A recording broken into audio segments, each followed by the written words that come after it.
I used to go to Grauman's Chinese Theater and try to fit my foot in the prints in the cement there. And I'd say, oh, my foot's too big. I guess that's out. I did have a funny feeling later when I finally put my foot down into that wet cement. I sure knew what it really meant to me. Anything's possible, almost. Marilyn Monroe recalled that just a few weeks ago. Everything was possible for Marilyn Monroe, almost. And it was the almost which she fought against all her life and which was her tragedy.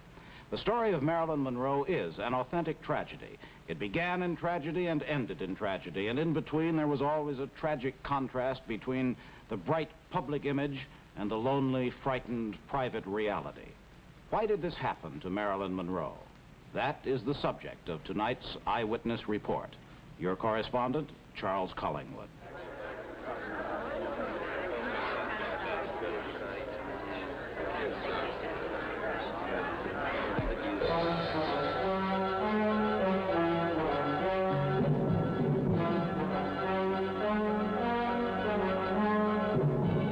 Eyewitness, the big news of this week.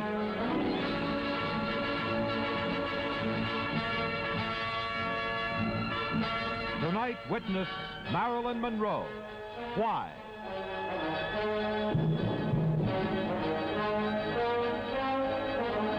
This program brought to you by Polaroid Corporation, maker of the Polaroid Land Camera.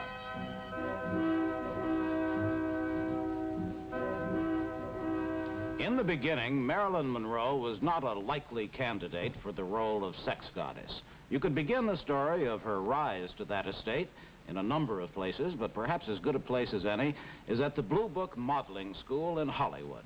Its proprietor, Miss Emmeline Snively, was Marilyn Monroe's first mentor.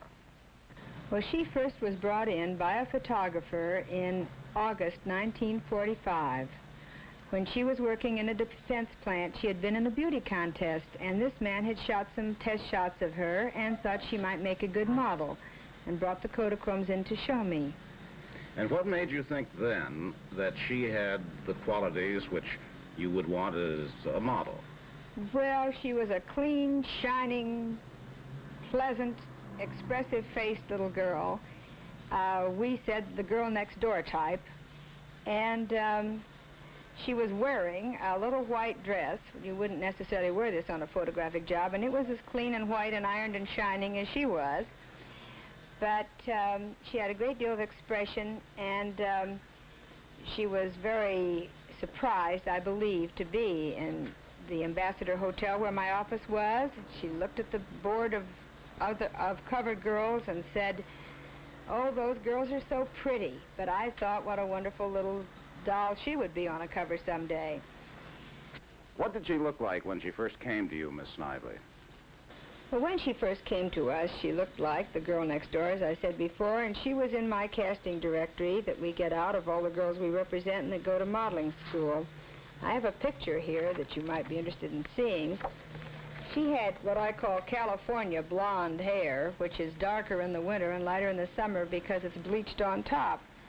And it was really too curly. When she leaned over, it just stayed in the same coiffure. It didn't fall down as it should. So eventually, I talked her into it, and believe me, I had to talk her into anything that was not just natural and not just Norma Jean Doherty, which was her name then.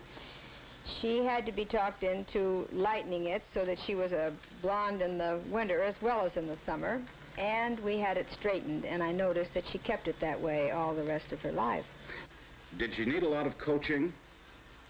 Well, she had really no background. She had only gone to through the 10th grade. And so she was so eager for training that she accepted everything we gave her and everything that she could learn, which made us give her more than we would the average girl. She, later, when we worked toward getting her a studio contract, and we were instrumental in getting her to Fox, she signed up for every course they had to offer, which meant dancing, voice, ballet, tap, toe, singing. Whether she was qualified or not, she just went whole hog in for the educational side of it because it had been neglected in her life. People saw something special in Marilyn Monroe even then. But even then, the pattern of her life had been established. The insecurity, the desperate urge to self-improvement, the effort to find in her work the acceptance which life had never given her. We should have known then, Miss Snively says, that anyone who worked that hard was looking for love, not just a job. Marilyn Monroe had to look for love from the day she was born. It didn't come to her, as we shall see after this message.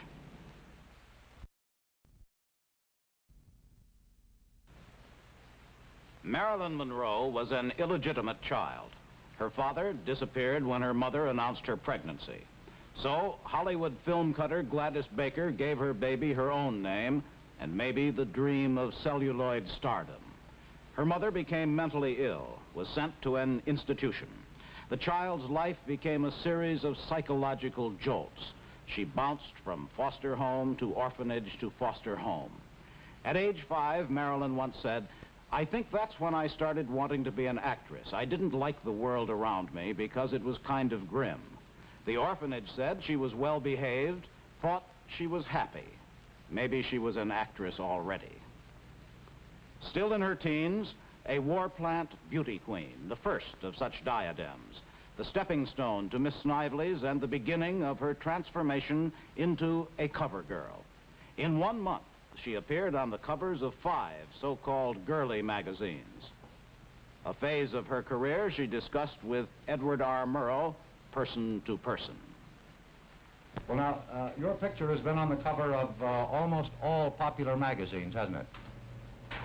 No, not the Ladies' Home Journal. That you would like, would you? Yes. Why? Well, I used to long for it. I used to appear on, when I was modeling, on men's magazine covers, such as, I don't know, Squint, Peep, Take a Peep, all those things. But not the Ladies' Home Journal? No. He was 20, a war worker, then a merchant seaman. She was 16, confused, insecure, and she later said she married Jim Doherty to avoid returning to an orphanage. They were divorced in 1946. He remembers her as a good cook. Her second marriage was something else again. Joe DiMaggio was a symbol in his own right. True, his was a very different world from hers, but it seemed at the time a perfect marriage, although her career conflicted from the beginning. She interrupted their wedding trip to Japan, leaving DiMaggio in Tokyo to tour the Korean front lines, entertaining the troops. It was something she felt she ought to do, something she wanted to do.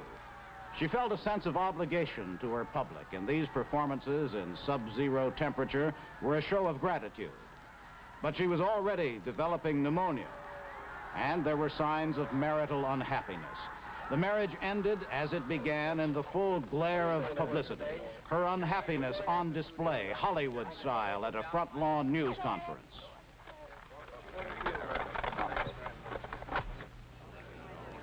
Arthur Miller, her third husband, was about as different from Joe DiMaggio as you could find. A major playwright, a certified intellectual, his world was different too. And this third and final grab for emotional security ended with the loud, well-publicized crash. All right, guys, give us our shot. Marilyn, what's the reason for the breakup? Could you tell us? I'm sorry. Marilyn, are you going to seek a divorce? Please, I can't talk about my personal life. Before they were divorced, Arthur Miller wrote a screenplay for Marilyn. He said, "I based a lot of Rosalind and the Misfits on Marilyn." Here is a scene from that film, the last one she completed. Cheer up. I will. I just hate to fight with anybody. When you win, you lose. You know, when you're hard. Well, you're free. Maybe the trouble is you're not used to it yet. No, the trouble is I always end up back where I started. Never had anybody much. Here I am. Well, you had your mother, didn't you? How do you have somebody who disappears all the time? They both weren't there. She'd go off with a patient for 3 months, and you know how long 3 months is to a kid. By this time, the real Marilyn Monroe had arrived. She was a star, bigger than life-size to everyone but herself. Every girl's dream. It isn't easy to be a star identified with sex. Kim Novak is a star, and she knows. You can trust who are really your friends, because so often people will seem like it, and then the slightest thing alters, and that shifts also. Everything keeps moving about, so it's never the same. You just don't really know where you're at all the time. It's because you feel people are treating you as a movie star, a thing, rather than a person. Yes, it was so beautifully put by Marilyn. I had read the article today and was very impressed by it. I remember once the head of publicity at the studio said to me, just remember, never forget that all you are is a piece of meat, you know? It's like in a butcher shop, you know? And it's a pretty awful thing to think about, to think that that's what you are, that you have to look at yourself that way. And the worst part is that you're treated that way.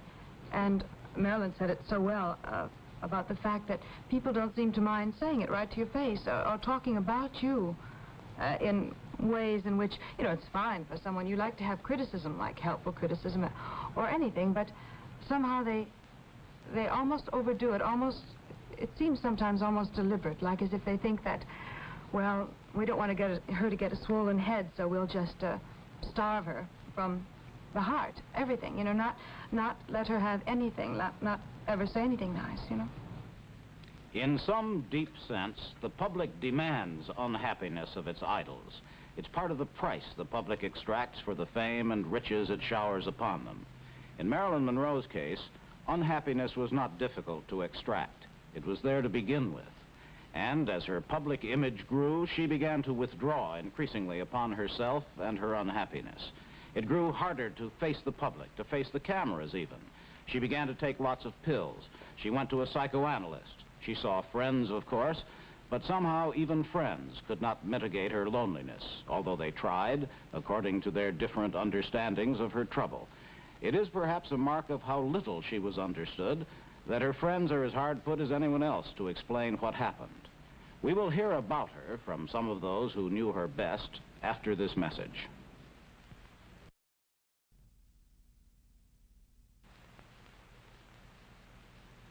Lee Strasberg, her friend and teacher, delivered the eulogy at Marilyn's funeral.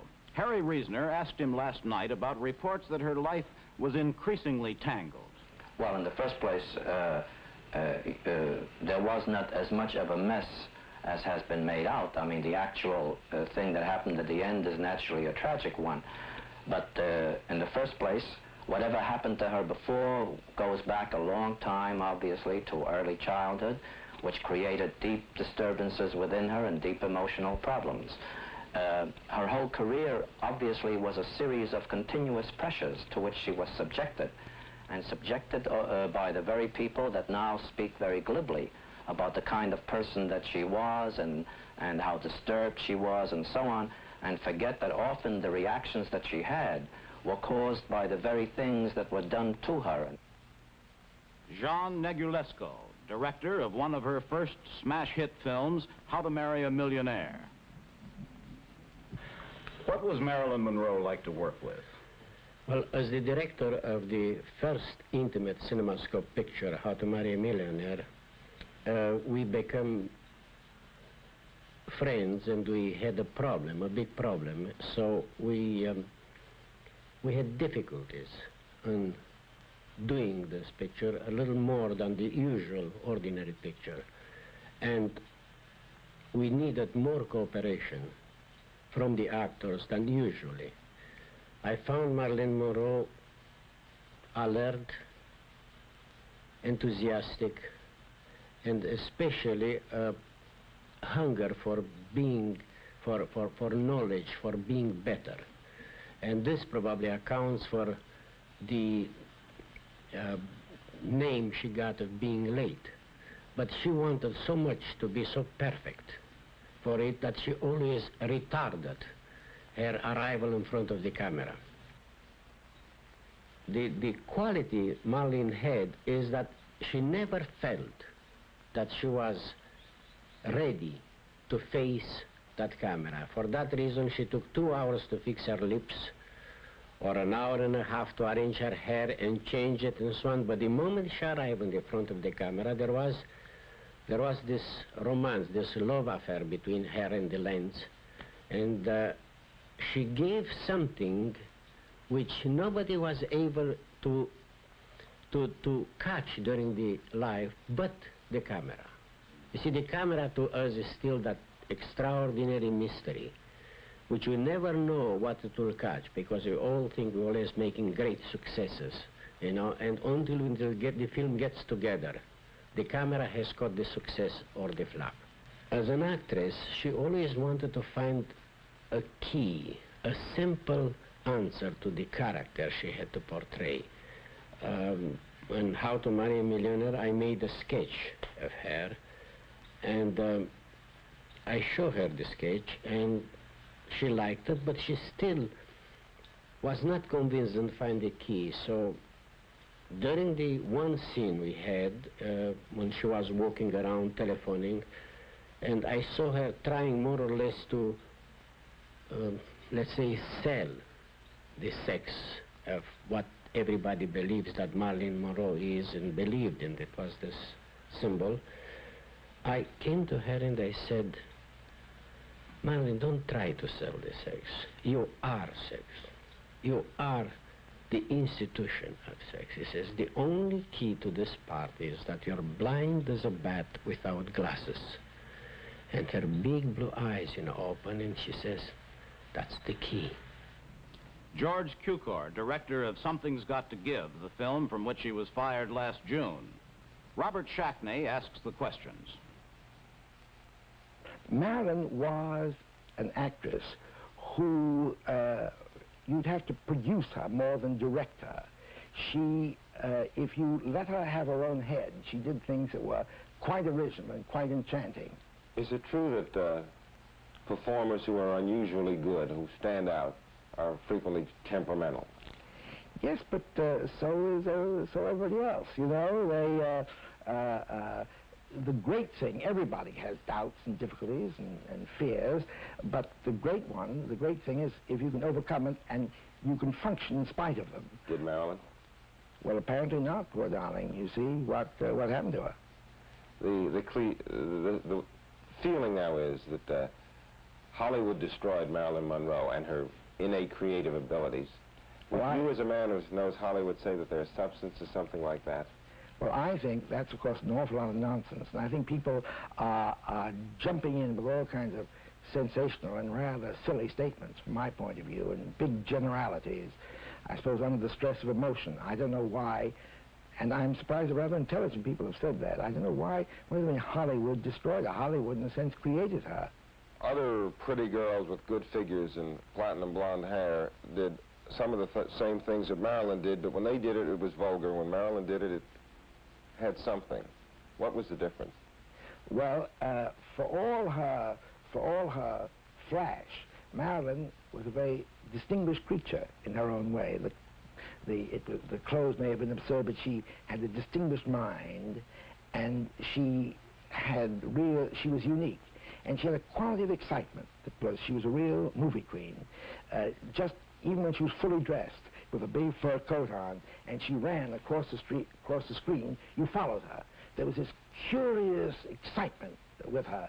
I would always have such pleasure in watching her work with these very, very high heels, which never seemed to interfere with her. And she'd run and she'd jump, and there was always an enormous interest in her.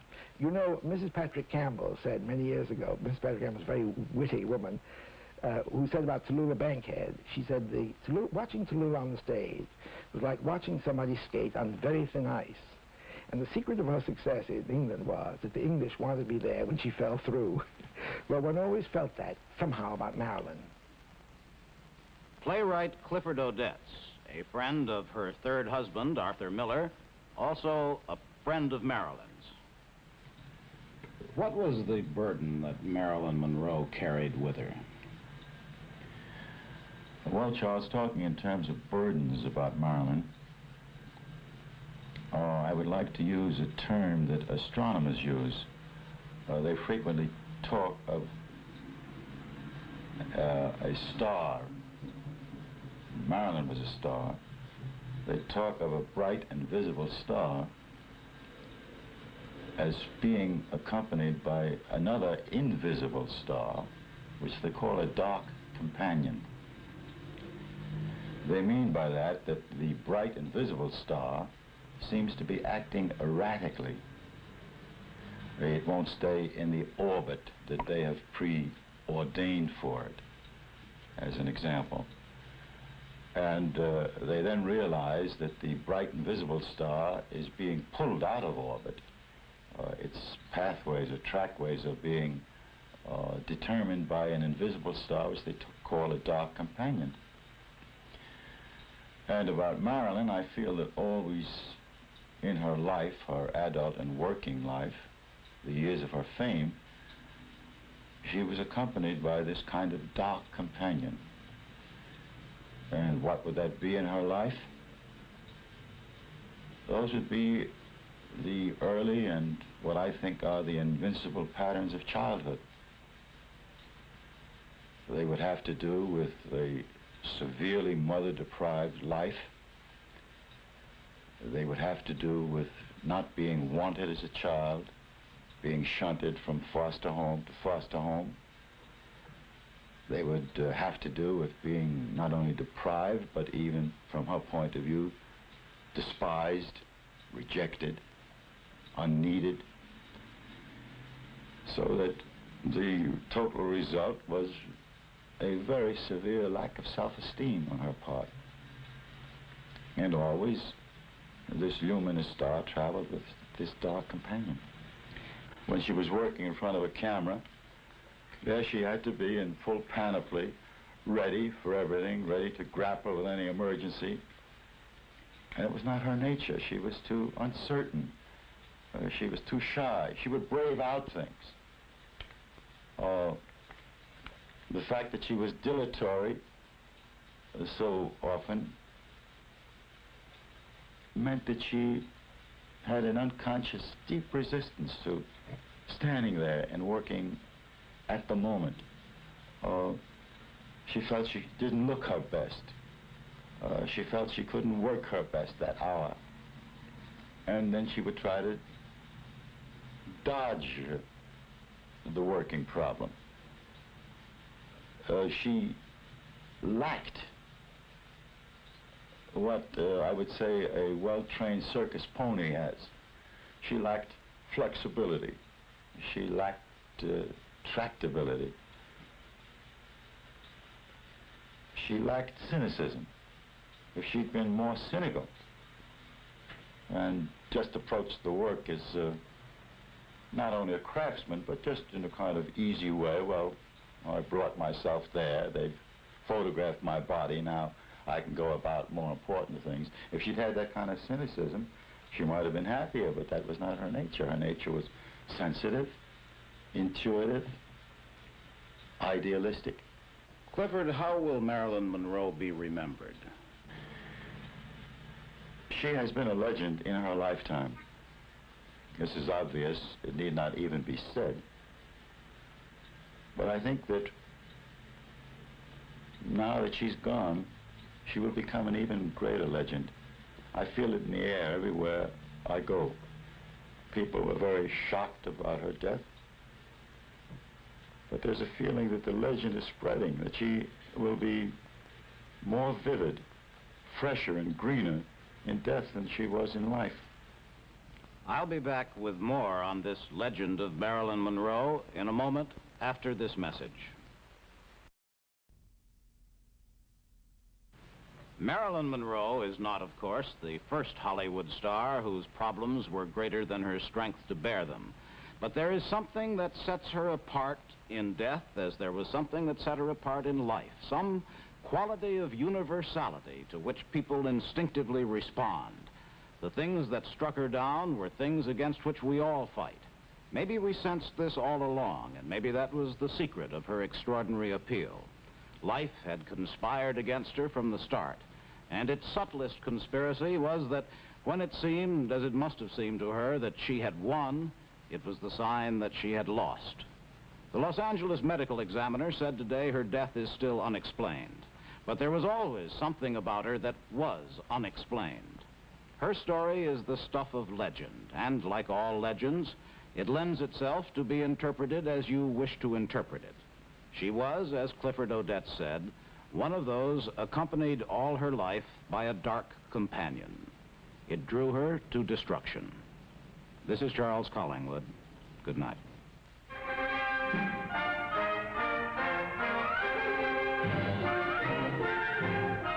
Eyewitness, Marilyn Monroe, Why? Has been brought to you by Texaco and your Texaco dealers in all 50 states, where you can trust your car to the man who wears the star.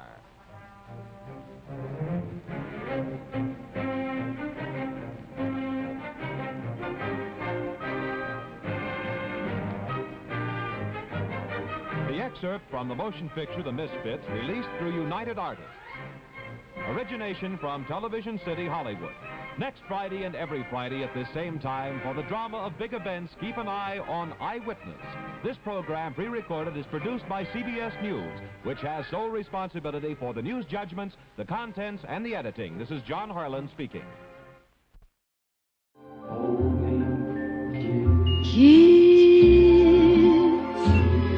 Kiss me, say you will. Miss me, kiss me, love, with heavenly affection.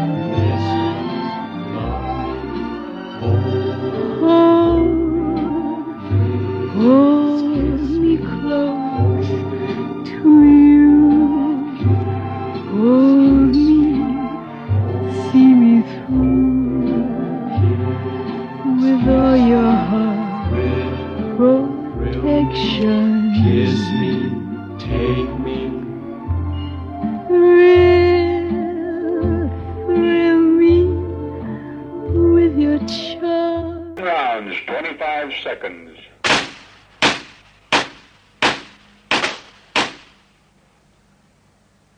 Well, it began when I was working at Lockheed, and she was going to high school at Van Nuys. And I worked nights, and she would come to the house, and I'd take her home. She lived quite a ways out of town. And I'd take her and her foster sister home, and that's how I met her. She was about 15 then, I believe. And through the months, you know, we become friends. Her foster mother and foster father were going to have to go to Virginia for his job. This was just the start of the war. And her foster mother asked me if I would be interested in marrying Norma Jean. And at that time, I was ready to go in the service too. And I felt, well, I could marry her and give her a home until I got out of the service. At least she would have to go to an orphanage, because she would have had to gone back to an orphanage at that time. So we waited until she was 16 and I was 21, and we got married. And we were married right over here in Westwood, just over the hill here. Yeah, it's a long time ago. And then I had to go in the service. And while I was gone, she first started as a model for Radio Plane. An Army photographer saw her.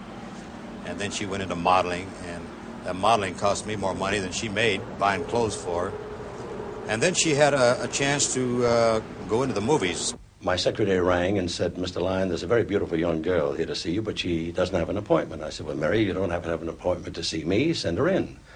So a moment later, in walked the most gorgeous young girl you've ever seen in your life. This golden hair, beautiful little print dress, and 22 years old. And I said, sit down. So she sat by the desk, and I began asking various questions, what she'd done. She told me a little extra work and a bit here and there. And I said, what's your ambition? She said, to be a film star. And I looked at her and I said, well, honey, you're in pictures, and I think you will be a film star. But she had to be signaled. And I understand later because they didn't want one of their young stars to become pregnant and have to leave. So that was the end. I said, I don't think you can use the name Norma Jean Doherty if you're going to be a star. We've got to change your name. By the contract, we have a right to change the name. So she agreed, and we looked in the book and thought of all kind of combinations of names. Nothing suited us. And finally, I remembered a girl I knew in New York, a stage star by the name of Marilyn Miller. And I said, to me, you're a Marilyn.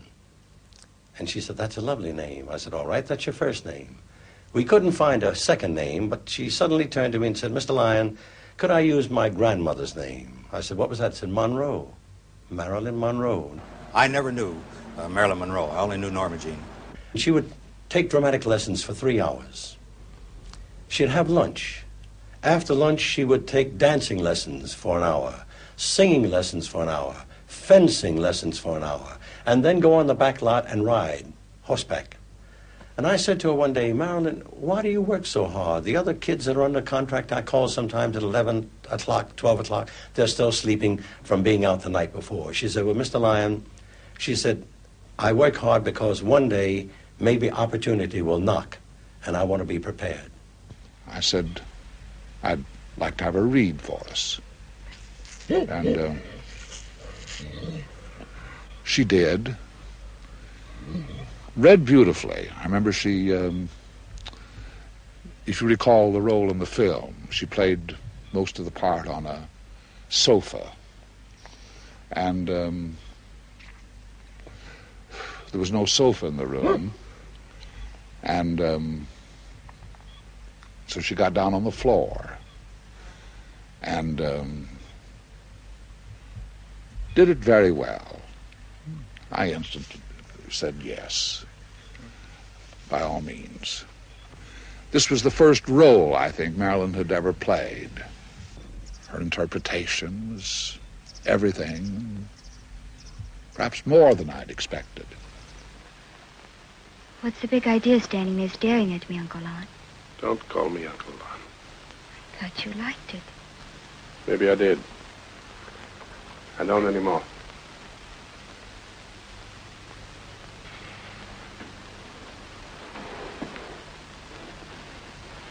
I had the market send over some salt mackerel for you. I know how you love it for breakfast. Some sweet kid. It's late. Why don't you go to bed?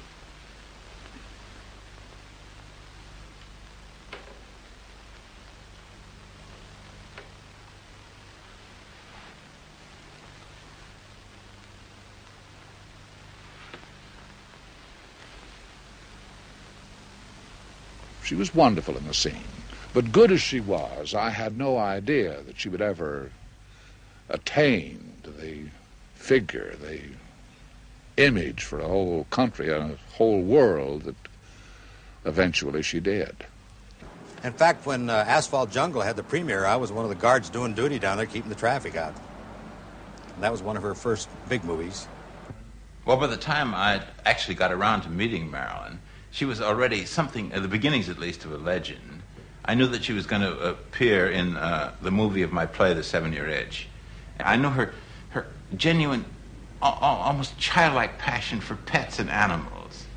And I knew that she would identify not with the victims of the creature of the Black Lagoon, but with the creature from the Black Lagoon itself.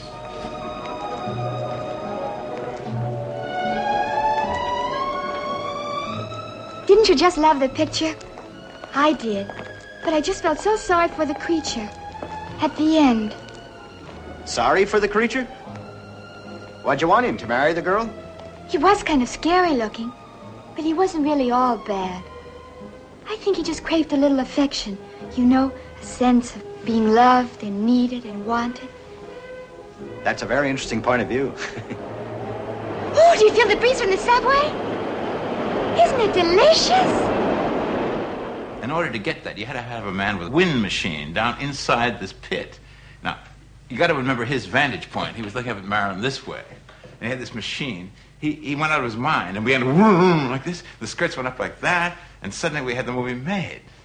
It was, and she just loved it. She would, oh, try it again. It's lovely. Oh, here comes another one.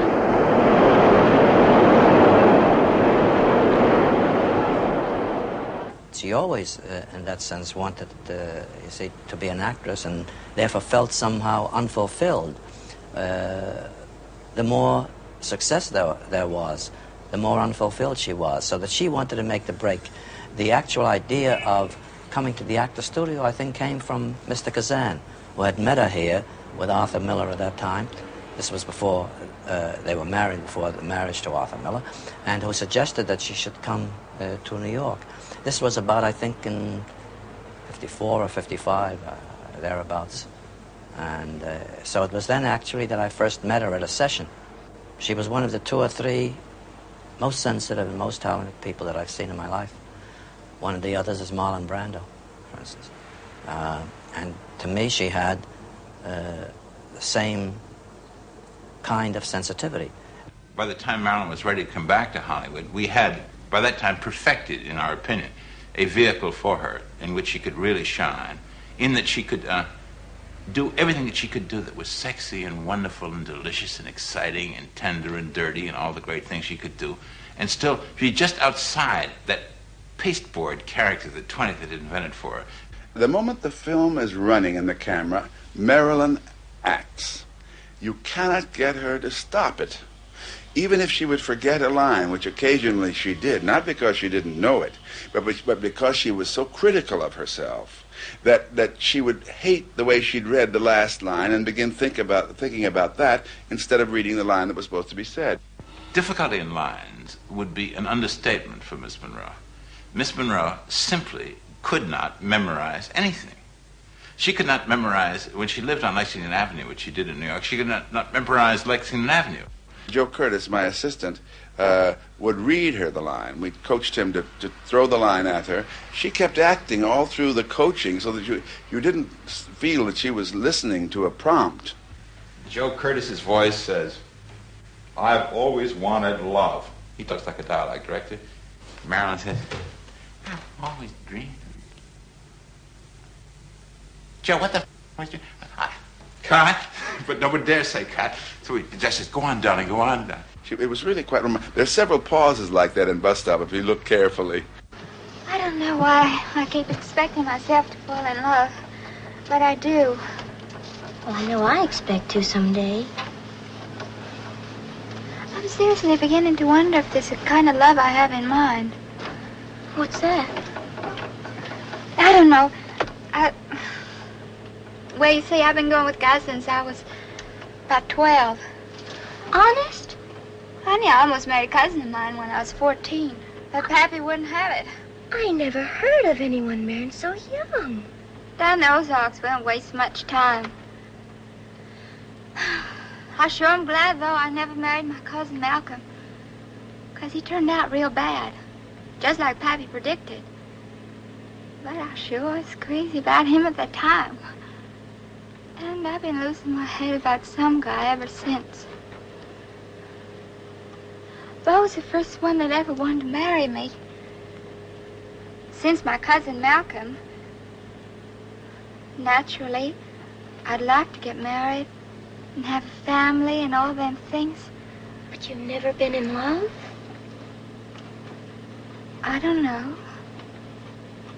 Maybe I have and I didn't know it. That's what I mean. Maybe I don't know what love is. In the Actors Studio, she did a scene from Eugene O'Neill, Anna Christie. And it was wonderful. The luminous quality that she had on the screen was oddly enough not reduced, but some strange way enlarged in life. Usually it's the other way around. She was never satisfied with herself in any way, you know? And she should have been. I said, honey, why don't you settle down, use a word like Betty Grable, and just be a song and dance girl, more or less. Having a heat wave, a tropical heat wave. The way that I move, that thermometer proves. She certainly can. I certainly can.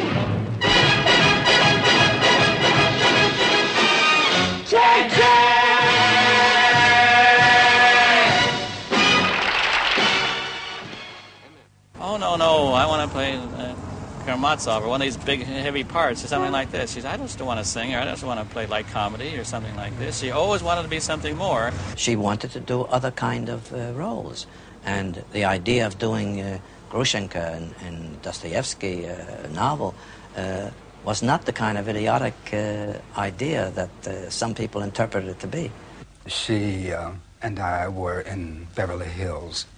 She was shopping for kitchen things at the hardware store. We parked a few blocks from the hardware store, and we're walking down Rodeo Drive. And Marilyn was in slacks and a loose blouse and a kerchief over her head and dark glasses.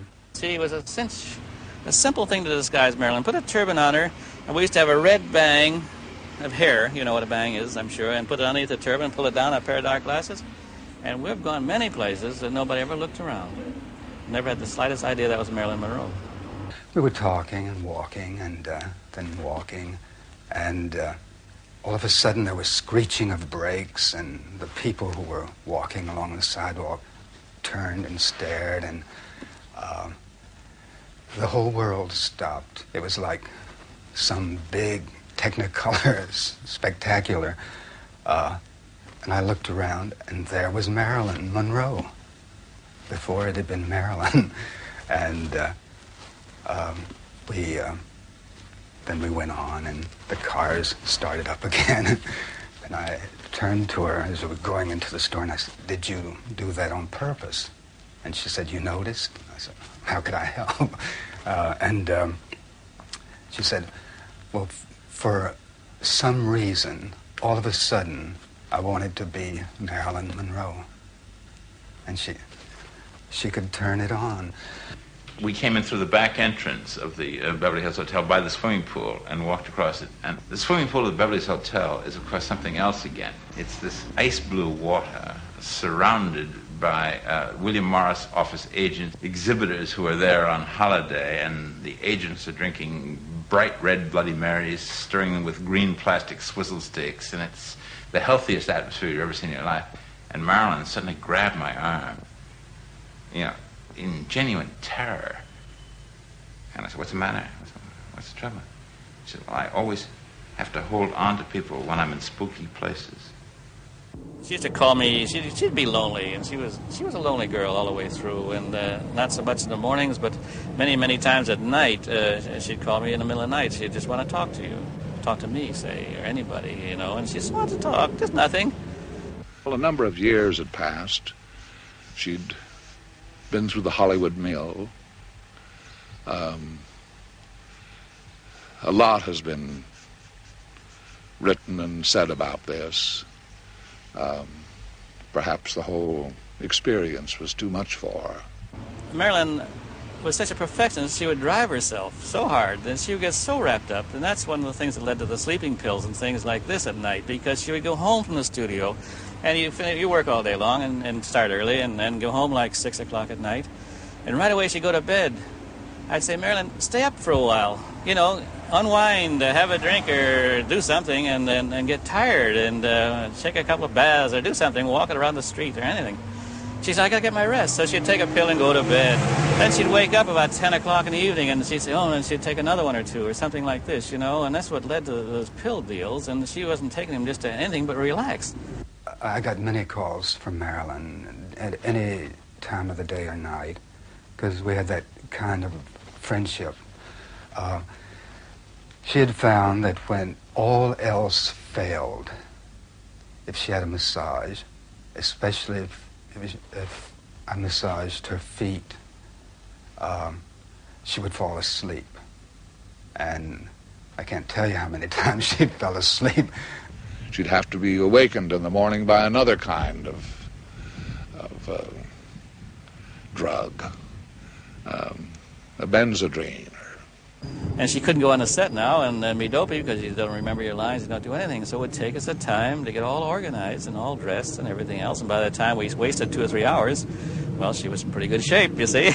But that was a bad thing, and but it was just the way she'd work it. And she didn't mean to, but that's what happened all the time, you know. There'd be fewer and fewer hours a day when we could work with her. This wasn't her fault.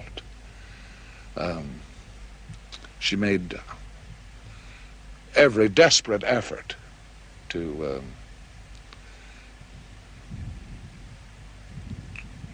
so far as the picture was concerned, and she herself. But one finally had the feeling that she was doomed. She was splendid in the picture, by the way. This extraordinary quality that she had, this kind of genius. I don't mean just an extravagant talent, but something strange and unpredictable would come out of her that perhaps a professional actress couldn't have furnished. Why are you killing me? Just stand aside, honey. Okay, you won. All right, you won. You Let won. go of that rope. Get out of here. Guido, darling. Follow him. Choke him down, Guido. Get off me, Rosalind. Stop. Get Rosalind, shut up and pull that horse down. Come on. 1, 2, go.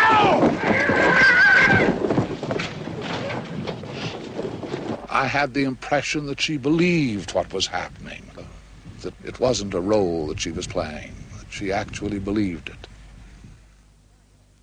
Paris Match was very interested in seeing the new Marilyn Monroe. The new Marilyn Monroe meaning a woman of 35 that had slimmed down, did not have that baby fat of the misfit years. The new Marilyn Monroe that was going through a lot of traumatic experiences, rumored that she had attempted to commit suicide twice. She was nervous, showing up late on the set. They'd heard about this. They were interested in seeing what she looked like on film. We were shooting at the swimming pool, and there was a lot of nervousness, and, well, Marilyn just walked over, had a little conversation with George Cukor, walked back on the set, and off came the bathrobe. At first there was a little pair of panties. Off came the panties. And there was Marilyn, at 35, an incredible body. She was so animated. She dog paddled in the water like a child. It brought all of a sudden to my mind as a woman starting out in her career all over again, not knowing really what to do, playing, laughing, giggling. I showed her the pictures. She giggled. She made one request. I don't want to see Liz Taylor on the cover of any magazine in the world the week you release these. She was kind of like a rubber band stretching. On this hand was the person, Norma Jean, who had a tremendous religious background, and you got the person, Marilyn Monroe, who quite obviously didn't have too much religion, and it just kept stretching until it finally snapped, that's all. I think she is one of the most extraordinary actresses that ever lived. I think she is a combination of Greta Garbo and Charlie Chaplin, because she has that wonderful comedy, that pitiful, sweet kind of sorry for, where you feel sorry for her and laugh at the same time that Chaplin has. And she has the fabulous, ephemeral beauty of Garbo.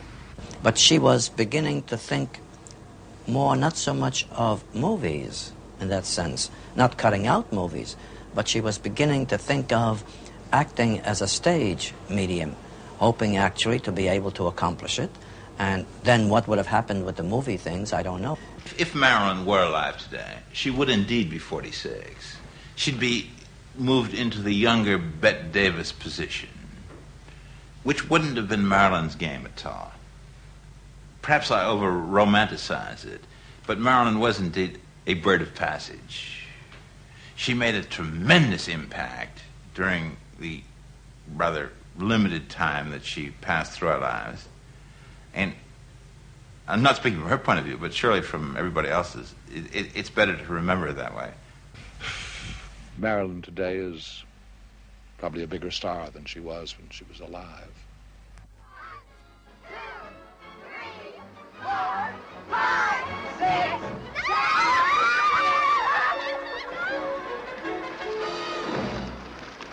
Oh, I'm terribly sorry. My fault. You're not hurt, are you? I don't think so. I wish you'd make sure. Why?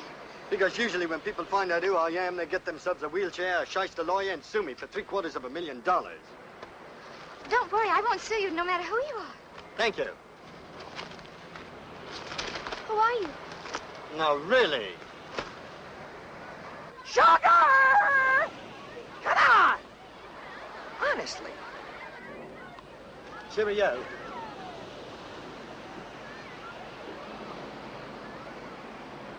Haven't I seen you somewhere before? Not very likely. You staying at the hotel? Not at all. Your face is familiar. Possible you've seen it in the newspapers or magazines, Vanity Fair. That must be it. Would you mind moving just a little, please? You're blocking my view. Your view of what? They run up a red and white flag on the up when it's time for cocktails. You own a yacht? Which one is it? The big one? Certainly not. With all the unrest in the world, I don't think anybody should have a yacht that sleeps more than 12. I quite agree. Tell me, who runs up that flag? Your wife? No, my flags do it. Who mixes the cocktails? Your wife? No, my cocktails do it.